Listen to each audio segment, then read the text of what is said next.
దసరా శరన్నవరాత్రుల్లో భాగంగా విజయదశమి పర్వదినం సందర్భంగా పోలవరం ఎమ్మెల్యే చిర్రి బాలరాజు కుటుంబ సమేతంగా జీలుగుమిల్లి జగదంబ ఆలయాన్ని దర్శించారు. అమ్మవారి ఆశీస్సులు తీసుకుని ప్రత్యేక పూజలు నిర్వహించారు.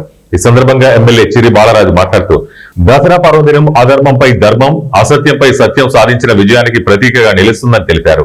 ప్రజలందరికీ శాంతి, సమృద్ధి, ఆయురారోగ్యాలు కలగాలని అమ్మవారిని ప్రార్థించినట్లు తెలిపారు.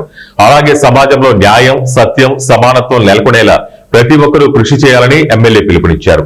సాంప్రదాయాలు, సాంస్కృతిక విలువలు ప్రజల జీవన విధానంలో మరింత బలపడటానికి ఉండాలని ఆకాంక్షించారు. ఈ కార్యక్రమంలో జనసేన జిల్లా కార్యదర్శి గడ్డమణుగు రవికుమార్, మండల అధ్యక్షులు పసుపులేటి రాము, ఆలయ కమిటీ చైర్మన్ చిర్రి వెంకటేశ్వరరావు, కూటమి నాయకులు, భక్తులు పాల్గొని అమ్మవారిని దర్శించుకున్నారు.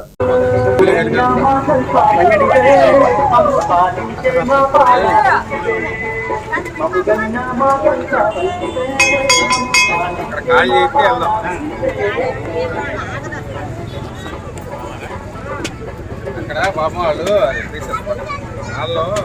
వెళ్ళిపోతారు.